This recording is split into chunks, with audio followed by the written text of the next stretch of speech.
What's the total amount you've sold in holidays, you reckon? Over probably at the minute, maybe 25 million. Where's the hotspots? Where do the celebrity VIPs go on holiday? That was the second most expensive hotel to ever be built. Do you guys know what number one is? This guy I know, like, every summer he books 2 weeks off work, right? And he just books up his easy hotel. In Croydon. In Croydon for 2 weeks just to get some time out. Wait, there's a hotel which is 7 stars. They call it 7 stars, but nothing is more than like a 5-star. How do you get 7 stars? What would you say has been your favourite hotel that you've ever stayed in?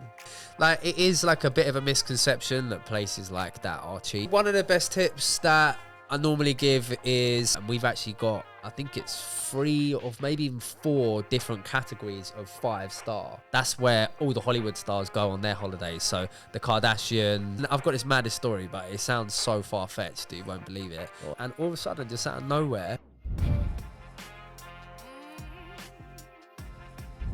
Welcome back to another episode of the Multipliers Club, episode 47. Today, it's the OGs, me, Jake, Joe and Luke, and we are talking specifically about being a travel entrepreneur, having your own travel business. We're going to delve deep into some interesting travel topics, travel hacks, and all around best locations to travel, all with no one else but Jake, aka Frank, as his clients know him, the travel entrepreneur. Yes, Jake. Jake's probably got the best business out of us all, and the most when you say interesting best, one. what do you mean best? Best. Well, like, it's way more fun selling holidays Yeah, I than suppose fucking so. building houses and trying to sell Facebook adverts. I agree with That's that. actually quite true. Yeah, you got it's the a more lifestyle glamorous. business, isn't it? You say obviously you got the traditional business, and then I've got the lifestyle business. Yeah, it's a good business though, isn't it? I think we've spoke a bit about your journey, about the franchise thing. We've spoke about obviously when you got sick and stuff. But we've not spoke too much around the actual lifestyle stuff, the cool stories. What it is, yeah. Some of the people, I don't know if you can share who, but some of the people obviously you booked super VIPs. Yeah. Like super VIPs, innit? Like world famous people. Like everyone household names, knows some of the innit? people you booked. I don't know if you'll share And the it, people you but- can't share. No, that's the thing. I don't like. Yeah, I'm not too sure on whether I can share it. I mean, maybe I can give a few hints, and that's it. people Not can make their saying own They know- assumptions they as know- to who Can it we might say be. they know Harry Potter? Just leave it at that. Yeah, okay, yeah, one of yeah. them, Someone that's knows. the one I was Yeah, thinking one of. knows I Harry always Potter. have Was to- that the one you're There's also been thinking quite a lot of? of, Yeah, That's that was one the I one know. I was I thinking. always say quite a that lot of one, like yeah. Premier League footballers that you've booked for, Yeah. Premier Yeah, League England managers players, you've booked for. tons of. So let me England ask you this, players. right? So like And I don't even like football. for some of your high profile clients, let's not Yeah. talk about the corporate, let's talk about the business, the personal side. Yeah. How much are these high profile clients spending for like a holiday for just their family? Tell us the time frame. How much are they spending? Where's the hotspots? Where do the celebrity VIPs go on holiday Do to? you know what? It varies massively. I mean, Dubai's like a super sort of premium resort as it is, or destination rather. Obviously, there's certain hotels that maybe cater for those types of clients a little bit better. So What hotels would you say they would be if you're in going with Dubai? families, you've got the Jumeirahs. They're kind of spread out, and if you get the higher room types, then they're a little bit more secluded, a little bit more set back. The one and only as well, like it's just known for being very private. So even just that Rory, for example, who I work with, he was out in Jumeirah not too long ago, and it's just crawling with footballers. They're everywhere. And yeah, that's just a real sort of hotspot. Yeah, I saw Teddy Sheringham. It's easy. When we were there. I didn't Teddy see him. Sheringham you was did? in a hotel. What, Yeah, did the he? whole time. Did he stay at your hotel? Yeah. So the Royal Royal Meridian. yeah. Yeah. That's it's Is that a probably nice hotel? It's Like, actually sick, it's actually, pretty right, yeah, decent. So you yeah. say the Jumeirahs, what are they? Because I know him as other names. So Jumeirah Complex, you've got the Al Naseem, you've That's- got the Al Qasar, Madanat Jumeirah. You've got Jumeirah Beach, which is the one that looks at the wave. JBR You've one. got the Burj Al Arab, which is the one that looks at the sail. You know, everyone who gets jet ski photos. Yeah. That's the That's the Burj Al Arab. 7 That's star. part of that's a 7-star. That's part of the Jumeirah group. That's like the premium one. Wait. There's a hotel which is 7 stars. They call it 7 stars, but nothing is more than like a 5-star. How do you property. get 7 stars? No idea. No idea. No idea. Just facilities. No, I don't really know how it's rated, to be honest. I mean, obviously, a lot of it's got to do with like service levels, the rooms. They're all suite. It's an all suite property. You don't get just a normal room. Your normal room is bad Sweet. boy. Yeah. So have you stayed there? No, I've not stayed at Have the you Burj stayed Al at Arab. any of the No, I've been to Jumeirahs? the Jumeirahs. I've not actually had the privilege of staying there. I've stayed at the Atlantis. I've stayed at the W. I've stayed at the Jebel Ali. Yeah, I've not got footballer money, unfortunately. Jake, where did you stay Was it maybe Abu Dhabi when you said there was a vending machine in a hotel that sold gold bars? It sold gold bars. Yeah. Funny you remember that, actually. Yeah, so it's now owned by, that at the time, actually, that was the second most expensive hotel to ever be built. Do you guys know what number one is? The most expensive hotel to ever be built? Well, it's not Burj Al Arab. Not Burj Al Arab. Is it in Dubai? No, it's not in Dubai. Is it in London? It's not in London. Abu Dhabi. It's not in Abu Dhabi. Oh, it must be in China. It's over that way. It's Singapore. in Asia. Yes, and it's very, very famous. Oh, very famous hotel. the boat one. Yes. Yeah, what's it called? Marina Bay Sands. Yeah, they've got a copy of that now in Dubai, don't they? Opposite like the address. Burj Khalifa. Yeah, the address. Yeah, So yeah. how much would it cost you to stay a night in the most expensive hotel? So that actually isn't the most expensive hotel to stay at. That's the most expensive property that's ever been built. How much was it? So billions. Mad, isn't it? Yeah. So at the time that I've stayed at the other one, which is you're talking about the Emirates Palace, where they sell the gold bars, and it's just like a mall. You go in, it's like a shopping mall, and it's now owned by the Mandarin Oriental, who are like a super sort of high end brand. But yeah, to build at the time, that was the most expensive. I stayed there. I have also stayed at the Marina Bay Sands, but yeah, with the lifestyle business, you get to experience a lot of the lifestyle with it as well. Yes. Can I ask you a question on that? Right. So you stayed in some of the best hotels in the world. Yeah. What would you say has been your favourite hotel that you've ever stayed in? And why? I'd probably say, mate, I've stayed at so many good ones. Easy Hotel Croydon. But Travel Lodge Cage. yeah, that one. To be fair, I've not stayed there. Jury's in, I've stayed at. Easy Hotel is the worst hotel in the world, mate. I won't even go any further. Side story. Literally, this I want to know why you stayed there. This guy I know, like, every summer he books 2 weeks off work, right? And he just books up. I think it is Easy Hotel In Croydon? In Croydon for 2 weeks just to get some time out. Just some plumber. Mate, that's fucking headache. That is not time out. Weird, I don't know. He's definitely going on like a definitely gear get binge brasses in in that it. hotel. So a friend of ours, he stayed in Birmingham not so long ago. He stayed in the Ibis Budget Hotel, yeah. And how he explained it to me is, you know, a prison's got a toilet, but it's next to the bed. He said that there ain't a bathroom. There's It's just a cell. a toilet opposite the bed. It's like a fucking cell. That's where he was staying. Yeah, that's... Sorry, That's back the to the sort of 1010 standard hotels. hotel. Back to the 10. back to the luxury. Away from Ibis and Easy Hotels. So Favorite hotel you've ever stayed in and why? probably Raffles, which is in Singapore. So I've stayed at Marina Bay Sands and Raffles. I'd probably say that's the best hotel I've ever stayed at, just because it hosts the Queen, like when she comes over to Singapore. Well, when she Came over. used to R.I.P. come over. Lizzie. So they've actually got like a hall of fame when you walk down there. So you've got like all the ex-presidents that have stayed there, That's Boris, mad. the Kardashians. Like whenever anybody will go to Singapore, that's where they stay. So they've got pictures, but it's a real like old colonial like hotel. And when I went there, it had just been renovated. So this was just pre-COVID. So obviously it got a little bit dated and it was a little bit older. There's a program on it, by the way. I've literally watched it the other day. Obviously, if that kind of stuff interests you, obviously it does for me. I don't think it was Life Beyond the Lobby. That is a program that does do hotels. There's another one, but yeah, it's all about Raffles, and all the royalties will stay there. All like super famous celebrities, and yeah, I was so privileged to be one of the first people to try out once it had its renovation, and yeah, it's just unbelievable. Obviously, you can imagine service is ridiculous. The rooms are ridiculous, like marble bathrooms everywhere, like a white bath and gold in places, but it's like real classy. So is Singapore better than Dubai? In my opinion, that's an opinion-based question, really, isn't it? No, I actually prefer Dubai as a place. Yeah. But it's Singapore is like an Asian Dubai, super clean. They've got everything built for humans. Anything that you can ever want is airport, there. right? Everyone goes on about Mad airport, crazy. yeah. I think it's Changi Airport it's called. But yeah, they've got like swimming pool and stuff, innit? Yeah, I've been to swimming pool. I went to swimming pool. So it's actually part of anybody wants to go there. Anybody does go there. Obviously, we knew the swimming pool was there, so we purposely tried to find it, bought swimming trunks and stuff like that to use it. Yeah. So How we're long waiting after for our we going there, flight, aren't we? and then we went into the swimming pool. Are we going there? Oh, we're not going there, but we're stopping over there. Yeah. So How long are we going to be there for? I think we're there for a couple of hours on the way out, and time a for a couple of quick hours I on the went way to back. Singapore airport in January on the way back from Bali, and it's crazy. I couldn't enjoy it that much because I had the shit still, so I had to like be careful. But they had a cinema, which was crazy. Yeah, they got indoor cinema. Indoor cinema. Yeah. They've just got loads of lazy got boys. gay- Indoor cinema. they When's got- the cinema ever outdoor? Maldives. Well, like inside an Sorry, airport mate. cinema, right? Ain't no In the been airport. Maldives. They've got like recliner chairs everywhere with TVs. They've got a bird sanctuary with just loads of trees. Yeah, and they got a birds. butterfly house. Butterfly house. Mad, It's isn't it? actually crazy. All the shops you can imagine, like Louis Vuitton, Dior, Versace. So do you recommend going to Singapore? Or is it just too similar to Dubai? Yeah, I do highly recommend it. Yeah, I mean, normally you incorporate it with a stopover. I think I've done Singapore on the way to Vietnam, then I've done it on the way to Cambodia. I've done it another time as well, and I can't remember why. I've done it on the way back from Australia.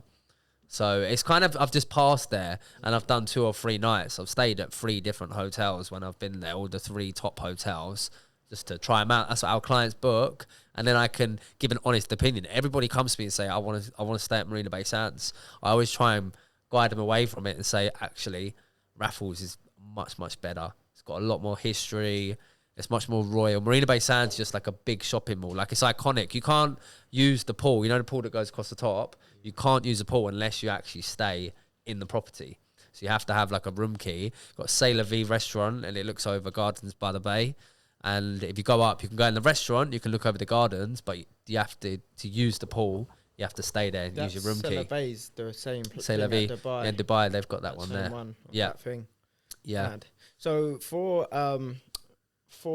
people listening, what's some like unknown hotspots as such, like where some of these celebrities go, somewhere that it's not your Dubai, it's not Singapore, you might not have heard of it. For example, I know like my sister loves Zanzibar, which to be fair, until she said it, I didn't even know about it. A lot of Caribbean stuff. We book a lot to like St. Martin. Heard of that. Yeah, the places that are like that are a little bit more remote because there's no direct flights from the UK. One of the super big hotspots, which isn't massive for the UK market, but is huge for the US market, is Los Cabos. So Cabo San Lucas. So you have LA, obviously Hollywood, and then just down the coast in Mexico, it's about a 2-hour flight south. That's where all the Hollywood stars go on their holidays. So the Kardashians, all the like Friends cast and stuff. One of the Rachel Green, what's her that's her name in Friends. Oh, no. No, what's her actual name?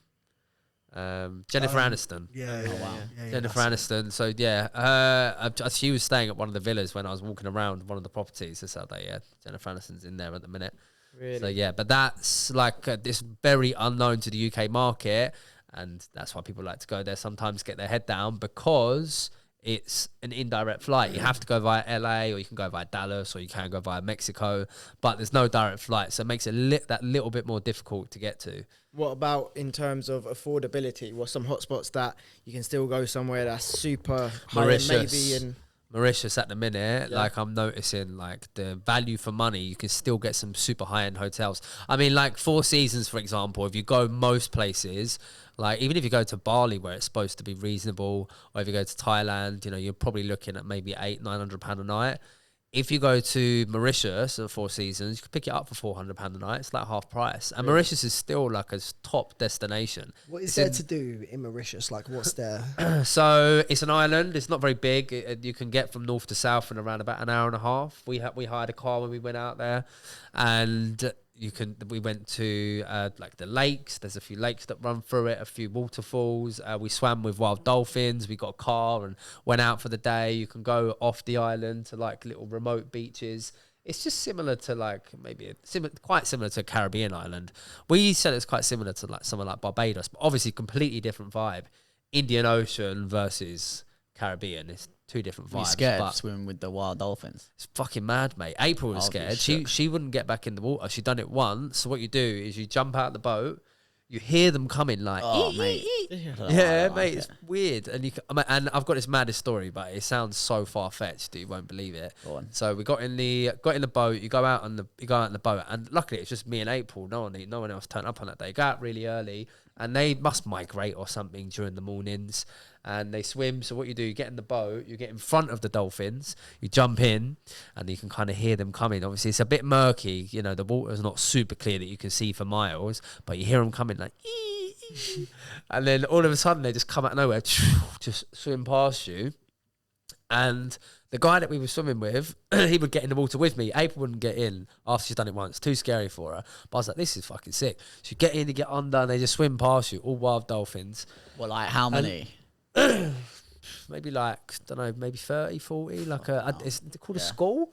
Did they ever try and and that's a school of fish. Yeah, go on. What finish the story. So basically, the guy, I was in there with him, and I was watching him, and all of a sudden, just out of nowhere, he was like, he didn't have like proper like flippers on and stuff like that. He was kind of just free roam on himself. And all of a sudden, he just started like going backwards and forwards with this dolphin, and the dolphin just like swam down, and all the other dolphins carried on, and he was just playing with this dolphin. I was like, this is fucking well weird. And I must have played for about a minute, just like messing around, and come back up to the top, and he said, "Oh, that's my friend.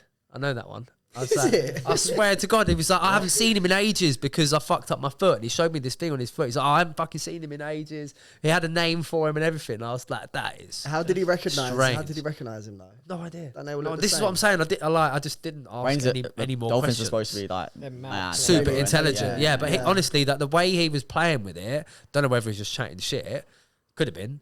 But he was just playing with it like it was his mate. And then he just... Did they ever come back up. misbehave and try and like fuck you up or anything? Apparently they people, didn't they, dolphins? Where can I find these dolphins? Book yourself a holiday to Mauritius, mate. Mate, that's crazy. All right, so there's some hotspots that you Yeah, enjoy that's and like you an affordable, like What about luxury in hotspot. Europe?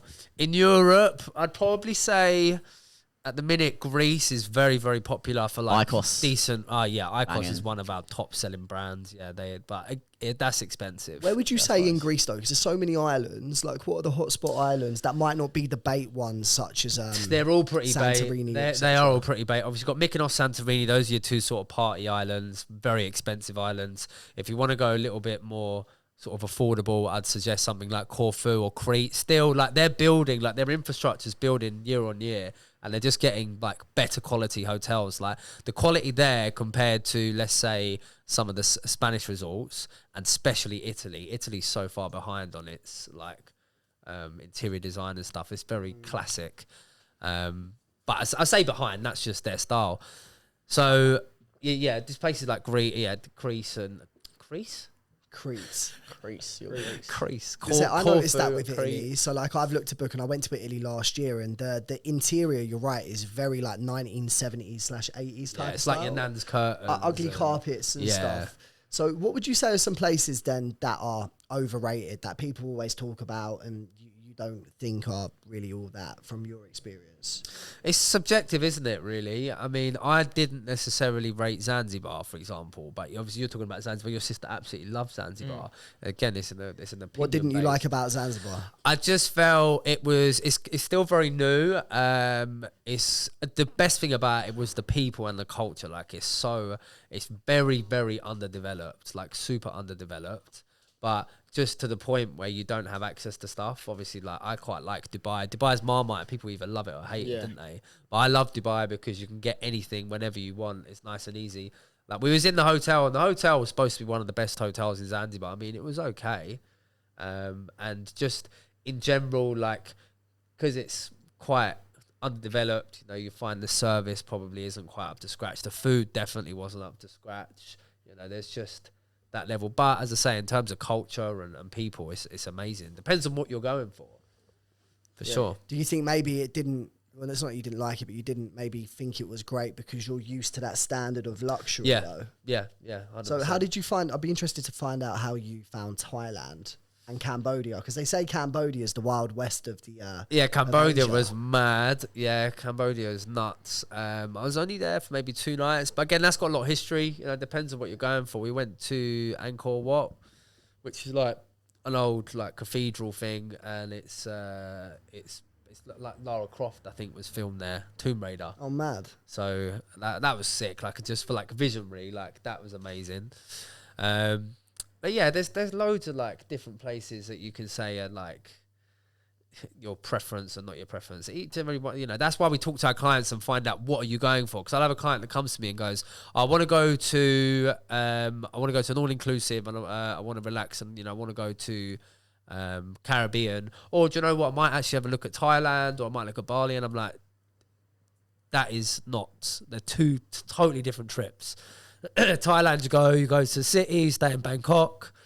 Piece of shit. Excuse me. I hated Bangkok. Which I wasn't a big fan of I don't either. rate Bangkok. I didn't like Bangkok it is at a all. pile of shit. It's It's very dirty, in my opinion. Yeah. When I went to Bangkok, I realised that if you're like disabled physically or mentally, they ain't helping you. They don't look after you. brutal. So, yeah, in Bangkok, there were just genuinely people that had like one leg or no legs, and they were just left on the street with a little hat to beg and starve. And they just looked. There's so many mentally ill people I saw in Bangkok, and they don't have anywhere to go, so they stay on the streets. It's dirty. There was rats everywhere. I love Thailand. It's one of the best places I've ever been to. The north I found was way more cultured than the south. Yeah, Chiang Mai. Chiang Mai, and also 2 hours north of Chiang Mai, Pai is a beautiful hippie village. Yeah, I want to go to those places. Obviously, I just did south, the islands. Yeah. Which were cool. They were stunning. But yeah, I'd like to go back, do like Chiang Mai, Pai. Yeah, I'd like to Thailand's do got Vietnam, loads. Cambodia. It's mad. In Pai, they have, you've got the Grand Canyon, right? In Vegas, they've got the Pai Canyon, and it looks like you've landed on Mars when you get to the Pai Canyon. It's absolutely unreal. There's no health and safety there, though. So you could literally have like a 500-foot drop, and there's nothing stopping you other than your willpower. Get pictures on the edge. I got a couple really good pictures on the edge. Yeah, hanging off the edge. Crop that on the episode. Got some wicked pictures. So going back to the travel stuff, let's talk about the clients. I understand you probably can't disclose who the high profile clients are, but what's the most expensive holiday you've ever booked? Not business, like is in for corporates, but for a personal client. Where was it? If you can say who was it, and how long was it for, and how much did it cost? To be fair, probably one of the more expensive ones was just a businessman, private jet. Is Italy. It's like nothing extravagant. It's just the level of hotel, the suite that was wanted. It's well over 100K spent on. I think it's about 10 days, 10 nights. So, 10K a day plus spending. Yeah, 10K a day plus spending. But yeah, I mean, we regularly sell stuff for like 50s, 40s, 70s. It varies. The way. The places that people spend most of their money is probably Maldives. That's where I've done most of the sort of like 60, 70K bookings, is mainly to the Maldives. And even like you find like Europe stuff, I'll get clients that will spend 30K in Europe. I've just had a client who's just come back actually, or he might be away now. He spent 50K just going to Europe for 10 days. It's mad. What does that get you? He's from here. What does that get you in Europe for 10 days? So he went with all his family. He stayed at Icos, which Luke was just talking about, and he's got some really nice suites there. They had maybe 3 suites, I think it was 3 or 4 suites, and flights. I mean, the flights were jet too. Wow. Yeah, that's crazy. Mad. You could easily rack up spend some of the suites. I was looking today. I've done a visit to the Four Seasons in Hampshire, which is obviously in Surrey. And we were looking at the suites that we'd done. I've done a few filming. I had the girl help me out with content today. And I was looking through my old content. I was like, I wonder how much that room is, because I went around it and I filmed it. Obviously, that's gonna help us create content now to say, like, oh, look at this room, X amount per night. But yeah, that was 10 grand a night. 10 grand a night for Four Seasons in Hampshire. But it's a bad boy suite. Like, you walk in, you've got first bedroom on the left. As you go in, you've got like a main living room, then you've got kitchen, you've got like and it's at the Four Seasons. So you've got like a bad boy suite at the Four Seasons. So yeah, you could quite easily spend 10 grand a night. I do wonder people that spend that much on hotels, because I like a nice hotel, but I've never spent that much money on a hotel. Do people who spend that much money on a hotel think to themselves, fuck, I've got to stay in a hotel for the whole holiday to get the most out of it? Because, do you get me? Like, usually when you go on holiday, you book the hotel, right, that's great, but I mean, especially us lads, we spend most of the time exploring outside the hotel anyway. It varies, right? Because don't forget, it's all relative to your income. So like the footballers, for example, if they're dropping 50 bags on a holiday, nothing to them, then that's a week's wage. Do you know what I mean? You drop your week's wage on a holiday, no problem. Probably 2 weeks, 3 weeks wage on a holiday. So actually relative, you're probably spending more of your disposable income than they are. They just get a great product because their weekly wage is 50 grand a week, and that's what they're spending on trips. Yeah. To be fair, in Bali, I've done like nearly 2 months' wages. So in a football, did you? Yeah. So that's like equivalent to a footballer. Fucking anyway, if he's on 50 grand a week. I find it funny that people say you can go to Thailand and Bali and just do it on the cheap. Like you can if you want to live like way below your means and stay in hostels and wear those elephant trousers. But like if you're like us, how does that affect the cost? Because they're only like 50p. Like if you wear elephant trousers, you're saving money. But if you want to stay in nice hotels, get cabs everywhere, go to nice restaurants, actually go to the elephant sanctuaries, like you'll spend thousands. And that's not even living like a baller either. Okay, king. No, like it is like a bit of a misconception that places like that are cheap. Yes, they are cheap, but if you go on the outskirts, if you go to the villages, it will be piss cheap. Even like, I mean, Barbados, like that's very a small place, but if you go to the right places, you're like, Jesus Christ, this is cheap. Depends if you're going on holiday, really. Like, if you're going on holiday or going like proper traveling. Like, if you're going traveling, some people just want to go. They've only got a couple grand and it's not going to get them that far. Yeah. But if they went somewhere else, with to go to Thailand, they can make it work. Like when I went with, I doesn't matter who it was, but yeah, we met my other mate there, and he was traveling and he was trying to get us to stay in this place. Oh, listen, this one hostel is £5. Get your own curtain, your own locker. It's sick. I'm like, fuck. Or I can go get. There was literally a 5-star. It was a 4 or 5 star I got for like £25 each. You know what I mean? I'm you're like, fuck that. Like, you can go stay there if you want, innit? Like, but I personally couldn't even find when here. I've been to Thailand. I couldn't find 4 or 5 stars for that cheap. Like, yeah, definitely way cheaper than England. Yeah. But for like a good hotel, I was still spending like £100 a night. Bali, I was quite surprised, is more expensive than I thought it was. I spent more money in Bali than I did in Dubai. I was in Bali for 3 times as long than I was Dubai, so that's got a part to play. Yeah. But like Bali, you can go do 200, 300 quid on dinner in the top restaurants in Bali. The top hotels in places like Uluwatu, that'll be like £300-400 a night. Is Bali still decent to go to though, or has it just become so westernized? Best place I've ever been to in my life, personally. Really? Subjective, but I love it. Again, it's a bit like I've never been, which is obviously why we're going. When's your thing? October. Yeah, so I've never been. Obviously, we'll be going in October, but you know, I get to sell it for clients all the time. You know, we've had a lot of high-end clients stay there who will go and stay at Four Seasons.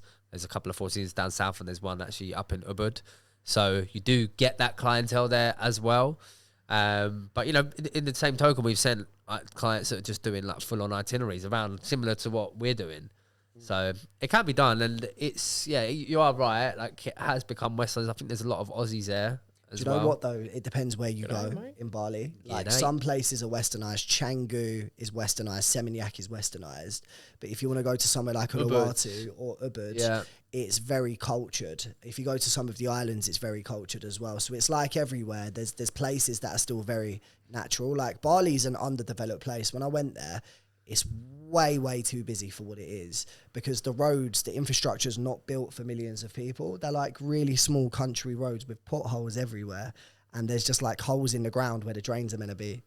Right, so like if you're walking on a pavement, you have to always look down because they just got big holes. Just in case, mate. When there's blame, there's a claim, though, isn't it? You can get I do think there's way too many people on the island for how the island is actually designed. It's overpopulated. It's like that in Asia everywhere, though. Like one of our friends Theo's just come back from China. He said like it's fucking crawling with people everywhere.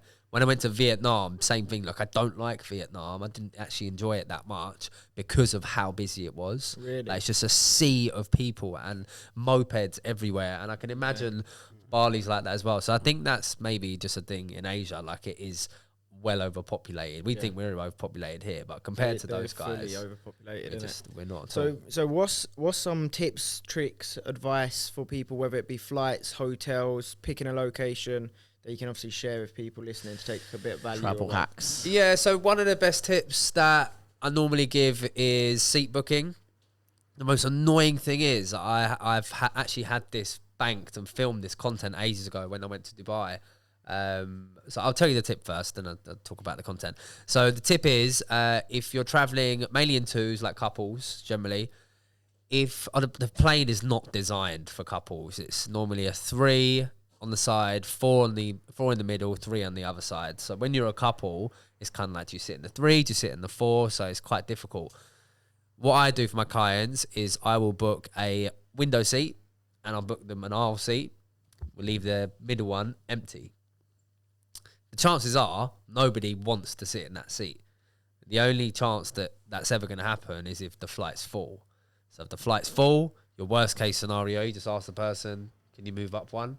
Yeah. But best case scenario, if no one books it, you've got a row of 3 between 2 people. It's perfect. You don't get that very often. You know, people have just booked online. They book their 2 seats next to each other, make sure next to each other. Obviously, but you don't do things day in, day out. You don't think of that stuff. How do they let you do that? Because like, even when you want to book a cinema ticket, you can't book that. Leave a gap. You can't leave one space. Okay, you're not. Nah, like, but I mean, the airlines might actually cotton on to that, and you know, I'm sure they're aware that does happen.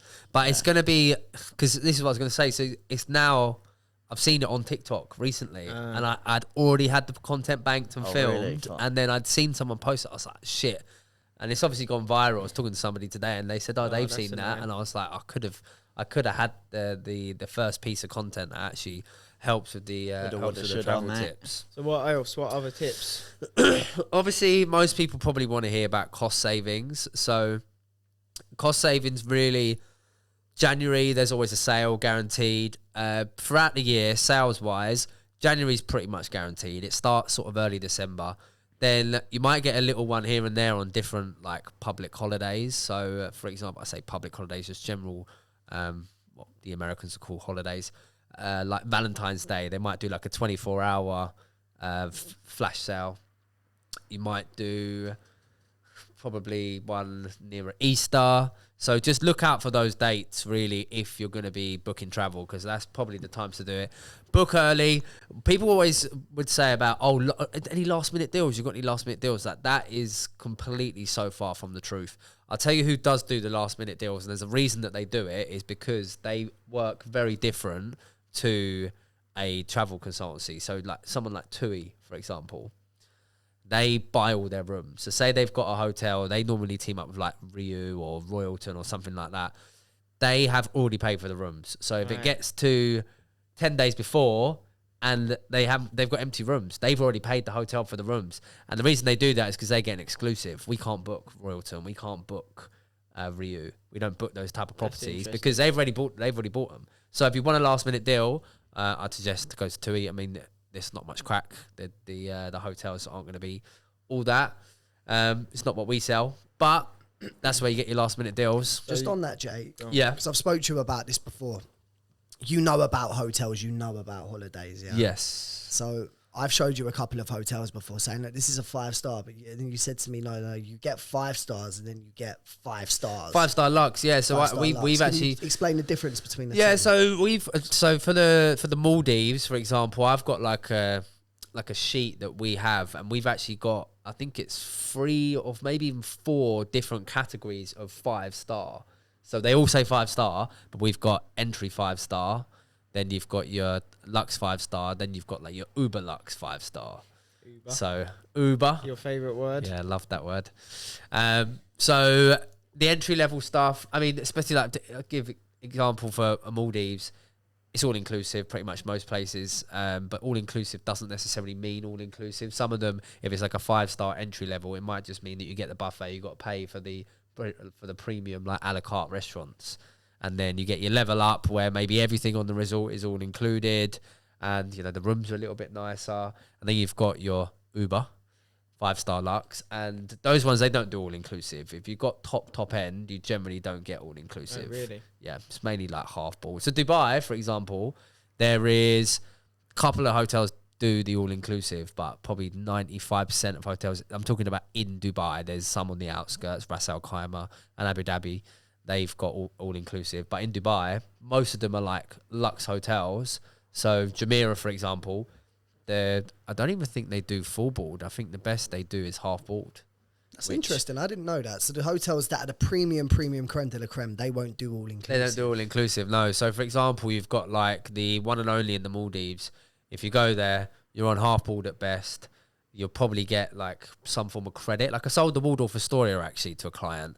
Harry, if you can get a picture of the Stella Maris villa at the Waldorf Astoria, that is a bad boy villa. That's probably one of the more expensive ones. Well, you'd think it would be expensive, but for some reason we just got a crazy deal on it. I think it's about $5,000 a night But if you see this villa, it looks about 20 grand a night. Like, it's absolutely ridiculous. The Maldives. In the Maldives, yeah. So we sold that property, but no all inclusive. It's half board. You get credit towards your dinner. So you'll have a menu. The menu on there, things are like 100, 200 quid just for pasta or whatever.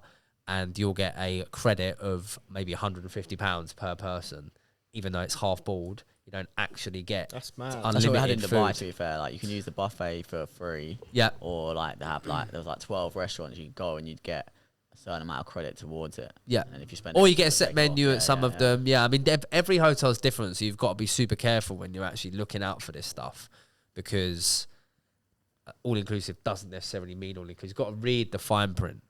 So what about Amex cards, the different type of Amex cards, the loyalty points with like BA, you got Avios, Emirates, you got Emirates, like what's the best play there? Because they make it kind of difficult to navigate through it all. Yeah, 100%. I mean, I must admit, because we don't take Avios, it's something like my knowledge is there because I can help advise clients, but where we don't actually book it, then the knowledge isn't quite up to scratch. But I'll give you from what I know. You get the American Express British Airways card. You have to spend £10,000 a year on that. Then you get what's called a companion voucher. So I think you've used your companion voucher before. Yeah. So that's only if you get the British Airways one. So the companion voucher means, let's say if you spend the 10 grand, you get all the bonus points and stuff like that. You got 50,000 points. Then if you go a flight to Dubai for one person, it's 50,000 points. Obviously for two people, it'd be 100,000 points. With a companion voucher, you get 2 tickets for 50,000. Right. So that's what a companion voucher is, 2 for 1. It's not like people would obviously, who haven't looked into it, will think, oh, you get 2 for 1 on tickets and you can pay, £500 for a ticket and get another one free. So that's not how it works. It has to be available as well. So people also think that if you've got Avios seats, because I remember, I think you might have actually said something to me. Yeah, you 'cause said, I've got I've got Avios, so I'll just book that flight. There's all flights are allocated a certain amount of seats that Avios can be used on. Once they're gone, let's say like 5 seats every flight. Once they're gone, that's it. The Avios seats have disappeared. Although there's hundreds of seats left on the plane, you can't just use your Avios. Those seats allocated to Avios are spent. So what about out of the Amex cards? Is there any specific ones that your clients typically go for? I know there's ones that are paid. Platinum. You got platinum, I believe, is where you can change. Again, don't quote me on this. I'm not the best person to give this kind of advice, but the platinum one, you can change it to Skywards. So you can change it to Emirates. Okay. Well, what we did when we went to Dubai. Like you can change my one to Emirates. What colour are you? Gold. Yeah. Yeah. Okay, fine. That's funny. You can transfer your points. That's what me and Sam did. Like, we had an Amex Gold card, and then we had points, and then we transferred them to. How many? We transferred. It was 85,000 each. There was a few different levels, but 85,000 each from Amex Gold card to Skywards. And then when we turned up at the airport, it wouldn't let me. But I was trying to upgrade us, and it wouldn't let me online or whatever. But when we turned up to the airport, we just said, "Oh look, have you got any seats?" And then they put us on a waiting list, and as long as no one paid for those seats, the business class seats, by the time we boarded, they would give us those seats for those points. So we wouldn't know, and then obviously we turn up at the check-in. I remember we had a check-in, I was like, "Oh, have we got it?" She was like, "Nah." And then she was like, "No, I'm only joking," and gave us the business class. It was sick. It was That was sick. a really special moment because I've manifested flying business. What was for that? You years. two? Yeah. Going me to Dubai? together, On the coming way back back. from Dubai. Oh, and we were man. both It would be so- better on the way there, but we had Anthony, so it was a bit harder. Yeah, we were both so hungover as well. So like, And they fucking saw Simon Squibb on the plane and didn't Oh, approach yeah, him. I So remember. barely even street His sellers regrets, his together. regrets. I mean, I highly rate Amex, to be honest with you. Like, I get companion vouchers every year.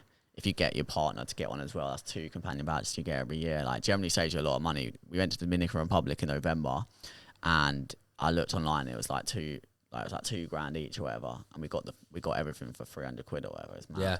So I do recommend getting one. And then we've got the gold. We transferred that to the Skywards points, and got on the business class. It's cool. We nearly had first class as well, but like we had enough to get, but they didn't have first class on that flight. Right. So would you say to There's get, certain for planes me, don't. would you say I need to change from gold to the British Airways companion one? Or You can do both. So you can get your companion voucher by spending 10k on the BA one, and you can get your points by going on the gold. I've got a gold business one. Yeah, I've got gold business and gold personal. Yeah, I've got the actual personal. I've got is British Airways. Right.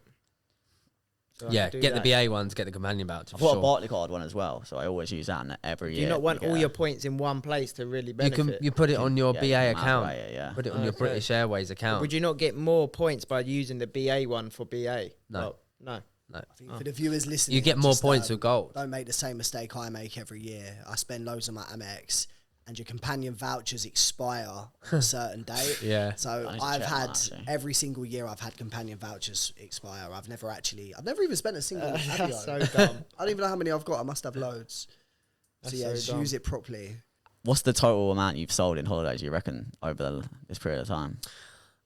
Over probably at the minute, maybe 25 million. 25 mil on holidays. 25 That's mil. crazy. That's mad. Yeah, 25 A million. lot of, obviously, we talk about celebrities and stuff, but like, to be honest with you, that is like a small proportion of your clientele, right? Most of them are just like, I guess, business people, right? Or people. Business people, yeah, just high net worths, really. Yeah, you know, that's our main target. But don't get me wrong, like we still book, you know, sort of just holidays to Dubai or holidays to Europe, you know. But our main kind of niche that we try and concentrate on is the sort of more high ticket stuff. And, you know, that's what we know. That's what we're better at. So it's difficult when somebody comes to me and says, I've got 500 quid each. Where should I go? I don't know. That's not what, unfortunately, that's not what I sell. That's what I say with like, even with the building, it's like, mate, I'm not you don't want to use me unless you're trying to spend money, because I don't know, innit? I don't like things looking cheap. I'm not the best person. I don't ever agree with clients when they start talking about certain things like, oh, like a different alternative, or like, oh, you know, we've got to cut costs on things that I just don't think you should cut costs. Like, you know, where they talk about a kitchen or like some cheaper kitchen. I just think it's not even people. I'm not even aligned, mate. I don't know. Don't ask me. No point going somewhere else. But it's not like you're expensive. It's just if people want to go to nice places, you're the person to come to. For Yeah, right? exactly. Yeah, well, you don't cost any works. more. You're cheaper, if anything, aren't you? Exactly. Like, you don't charge a markup on your service. No, see, how we position ourselves is like price-wise, like we'll always be as competitive as your Booking.com, your Expedia, your Hotels.com, all the online competition that people will be viewing their prices. We are going to be there, and a lot of the time will probably be less than what they are. But we position ourselves somewhere in the middle, because don't get me wrong, you can go on, you know, bloody Flights Are Us, who have been in business for 2 weeks, and they'll charge you, you know, 10 grand when really it's an 11 grand trip. But there's Flights Are Us. You've got no protection. You've got no service. You've got no looking after you, no establishment. So you can find stuff cheaper. If you really look, you probably could find it cheaper some of the time. Not all the time. Just on that, I'll fully back you on that, because when I booked my Bali flights through lastminute.com to save a few quid, I put my name down wrong on the flight, and I realised on Boxing Day I could not get through to lastminute.com. I couldn't. Remember, I had to call you, and luckily you helped me. Yeah. But if it wasn't for your advice, I wouldn't have been able to fly. Yeah. So sometimes I feel like saving a few quid could cost you thousands. We have clients turn around and say, like, if, you know, we're like 100, 200 quid more for whatever, they'll be like, yeah, don't worry. Like, I just want to make sure that it's all sorted. You're in control. If I need anything, I can call you. That's where we position ourselves in the market. You've got your cheap ones like your Love Holidays and lastminute.com, and you know, they'll make money on a different way. You know, they'll make money if you want to change it, if you want to cancel. You know, it's a slightly different business model. And yeah, we position ourselves where we're going to be very competitive on price, sometimes better, but we're going to be available, or it's going to be just going to be top service. Like that's what it is. That's what we kind of pride ourselves on, is having somebody at the end of the phone. And it's good working under the franchise wing. Like Dial a Flight, they're the #1 trusted travel agent on Trustpilot. Yeah, that's it. So like, it's such a good selling point, but that is because we're such a good all-rounder. We're good with price and we're top on service. So you've sold like a lot of £25 million worth, right? So yeah, there's a lot. But that's probably over about 10 years, and nearly 10 years this year. Obviously, a couple years were COVID, but yeah, throughout the time, yeah. I mean, I couldn't even tell you how many bookings I've done. Thousands of bookings, thousands of people in the air on flights, and then yeah, so there's a lot of travel. What was it? What did you travel consultants? Independent travel agents. Independent travel agents. Like, yeah, we see it all the time. Like people popping up selling holidays. You see it all the time. Like, what would be like your biggest advice to them? around how you've got your clientele? Because you've got like a good group. How do you even get that? How do you even start? You have to be selective. Obviously, there comes a time when you are more selective, but just take everything on at the beginning and go to events or be productive in what you want your client base to look like. So, for example, there's other independent travel agencies. They specifically just book Disney holidays, let's say. So they then need to be putting themselves in front of the right clientele that are booking Disney. So they need to be on the Disney Facebook group. They need to be potentially even going to Disney themselves. You've just got to be very selective. And the way that I kind of started, just look in your own network and actually look. And, I'm thinking about the people and just connecting the dots. Okay, I know them. Okay, they know that person. I know that person goes on nice holidays because I've seen it on here. Okay, now that's social media. You can get a hold of those kind of people. Intro yourself. We've got a mutual friend. I know so-and-so. I can see that you've stayed here. That's the kind of thing that we do. So let's have a conversation. It's lead gen, marketing. That's pretty much what we are. We are a marketing agency, pretty much. All businesses are though. Yeah. Yeah, pretty much. We because we're the franchise, we have accounts taken care of. We have I've got delivery taken care of with the sales staff now. Yeah. So everything, the only thing that's not taken care of is the marketing side of things. Yeah, that's true. Yeah. So yeah, for any independent travel agents, I'd just say be very specific with what you want your client base to look like, who you want in your client base, and just build on that. And as we know, through doing all these years and having our own businesses, is try and go high ticket. That's the 100%. Best way to do it.